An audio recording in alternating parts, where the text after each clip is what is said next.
Hello everyone. So some unfortunate news here. So Ukraine has announced a withdrawal from Avdiivka to avoid encirclement. This decision came after Russia advanced to within a few hundred meters of a major supply road heading in and out of the town. It was the right call, rather than leave it too late and lead to troops being trapped if Russia closed off the encirclement and captured that road. News about Russia capturing new positions and making advances started to appear last night. This video playing now shows the Russian flag being raised near the Avdiivka sign where President Zelensky once visited. Its location is shown here, north of Avdiivka near the coke plant. And this video here shows Russian troops at a road in Chebarovsk with the Russian flag. This I've added to the map here, so it's to the south of Avdiivka and are positions previously held by Ukraine. Final video. This one here shows a Russian group called the Black Leopards at the Avdiivka Railway Hospital.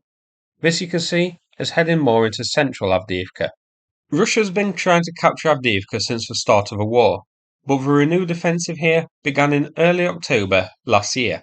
Here is Deep State's map just before the offensive began to show the territorial control of the area. Skipping ahead to the end of October, you can see that Russia's main success came to the north of Avdiivka, near Krasnohorivka, where they pushed Ukraine back to a railroad.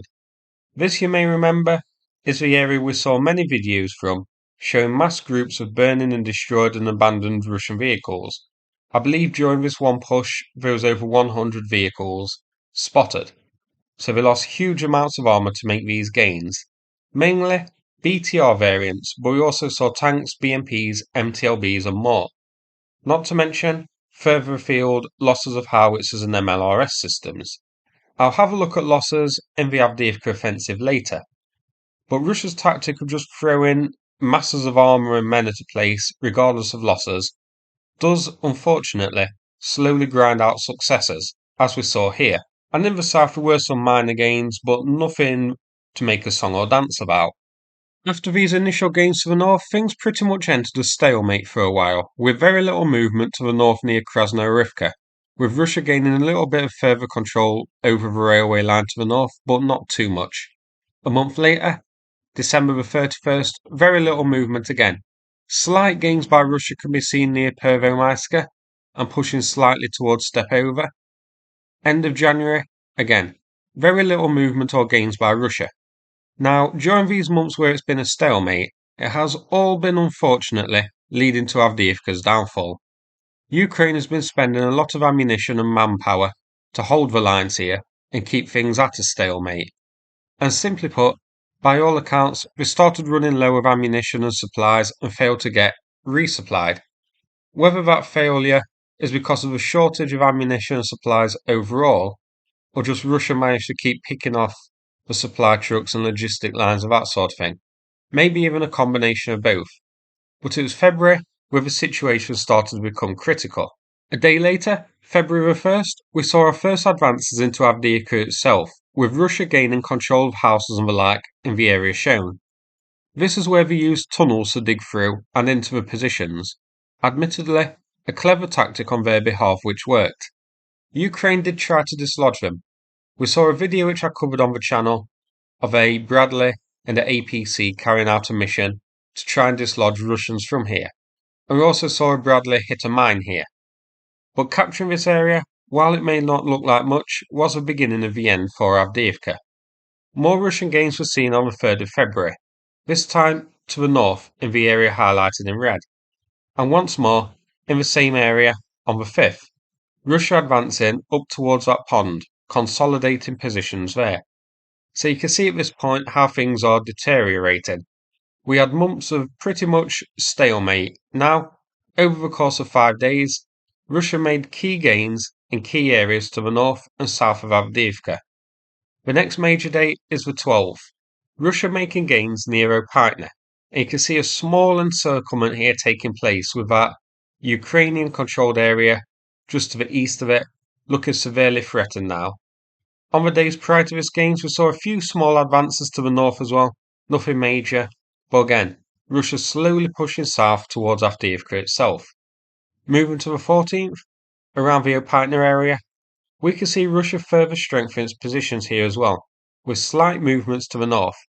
The 15th was a big one. That encirclement near a partner, almost complete. In the north, Russia pretty much gained complete control over a supply road in the north, leaving just one supply road, roughly highlighted in red here, remaining. So, here, things definitely look bleak. At this point, with only one supply route remaining in and out of Avdiivka, with Russian forces a few hundred meters from it, on top of a shortage of ammunition, things are difficult. At this point, the defeat of Avdiivka is inevitable. The 16th, that encirclement to the south is fully linked, and Russia push even closer towards the major supply road. And here it is today, when a withdrawal from Avdiivka was announced. You can see the situation was terrible, so it was the right call, as Russia could easily cut off Avdiivka and the remaining troops completely. So, the Avdiivka offensive began in early October until today, February the 17th. Ukraine has abandoned the town. Russia hasn't really captured it yet, but we'll likely see a full capturing, full control of Avdiivka in the coming hours. Losses for Russia have been high though. This didn't come easy. Near Krasnoyarivka, we have 116 geolocated destroyed vehicles on war spotting from October the 1st until today. Near Krasnoyarivka is a settlement called Stepova. Here, 60 Russian vehicles confirmed destroyed. This is a town where Bradley took out a T-90M. Avdiivka itself, 46 vehicles confirmed destroyed on war spotting. You can see a T-90M making an appearance here too, listed on the 3rd of February. The push towards Pervomaiska, 17 vehicles lost. Sevena, 33 vehicles lost. And all of these was a big mix of different vehicles, from armoured fighting vehicles, BTRs, BMPs, MTLBs and that sort of thing, to heavy vehicles such as tanks, T-72s, T-62s and also a few T-90s in there. And remember, this is just visually confirmed losses. There are also no doubt many more which haven't been photographed or documented yet. So these are huge losses as you can see, and they don't include vehicles further afield away from Avdiivka itself, which were also part of this offensive. For example, if we go to Novoselivka Drua, a settlement about 10 kilometers from Avdiivka, we can see 14 destroyed, including some howitzers here which were supporting the offensive. So the true number is much higher than those covered here, as we've seen a number of videos of Russian howitzers, MLRS systems and SAM systems supporting operations in Avdiivka, which were destroyed, but aren't showing up on war spotting as being part of the Avdiivka offensive, just because of the distance away. But this table put together by Nalcio on Twitter summarises Russia's losses here pretty well. So here, the Russian confirmed losses. All of these confirmed with video or photo. 224 tanks. The tanks we've seen here are T-72s, T-80s, T-90s and also some older T-62s.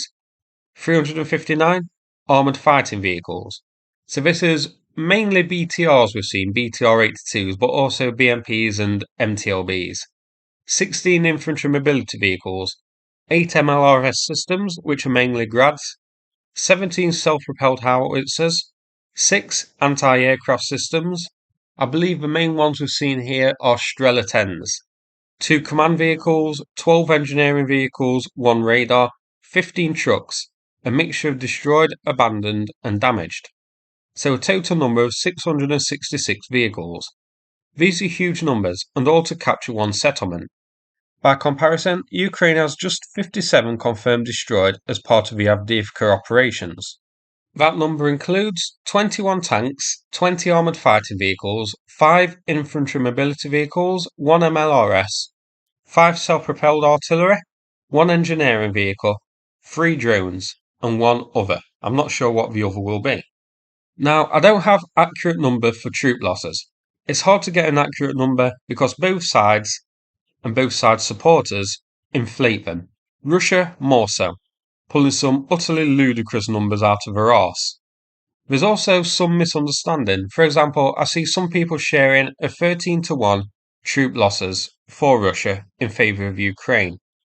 That's a misunderstanding, as that number is actually vehicle losses, shown in this graphic here, shared on the 13th of February. so it's vehicle losses only. So these are massive losses here, and we've seen big vehicle losses elsewhere, such as over 100 down at Novomikhailivka, nearly 100 in Kherson, all from October, not to mention smaller losses in other areas. At the moment, Russia is carrying out offensives in 4 areas, from top to bottom shown here: Kupiansk, Kreminna, Avdiivka, and then Marinka and Novomikhailivka. None of the others have seen losses as high as Avdiivka, but losses have certainly been mounting, not to mention the near 100 vehicle losses in Kherson defending against Ukraine's landings here. So they're massive numbers, and there's also talk of Russia preparing for an offensive in Zaporizhia to regain territory lost to Ukraine last summer, and also a rumoured renewed offensive up near Kupiansk. So assuming those 2 offensives do take place and Russia suffers high losses there as well, I think this year could possibly be the end of Russia's large-scale offensives. I don't see how Russia can keep it up, losing many hundreds of vehicles like this just to capture one town or settlement. There's staggering numbers of losses here. So these offensives here, the ones at Zaporizhia, Kreminna, Kupiansk, Novomikhailivka and Marinka, these could be the last times we see big, large-scale Russia's pushes to capture key towns and settlements before things enter a sort of stalemate. Because these are just massive losses. It's massive, massive vehicles being destroyed and lost. Vehicles which can't be replaced, or at least can't be replaced in the numbers we are seeing them being destroyed. I mean, in Avdiivka, we're seeing 224 tanks destroyed.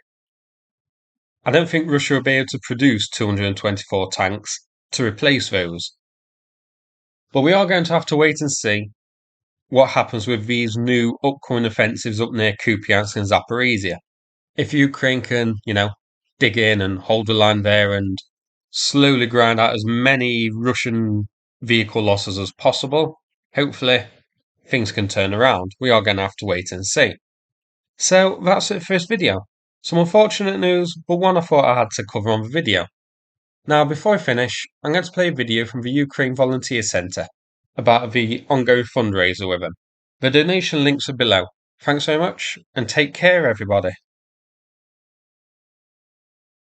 Greetings from the Ukrainian Volunteer Center. Today we have to announce an urgent fundraising. The brigade that is destroying the occupiers in the Donetsk sector urgently needs cars. Nissan Navara diesel of 2008. These guys have been defending our country from the Russian invaders since the beginning of the full-scale war. After the shelling, they have almost no cars left, and now it's winter and it's very difficult to move around without a car. We also need 4,000 liters of diesel fuel for the 3rd separate battalion of Ukrainian Volunteer Army Volyn. Also, spring uniform is required, assault vests with quick release system, etc. The goal of fundraising is $24,500. We realize that it's a lot of money, and at the same time we ask for understanding for our situation.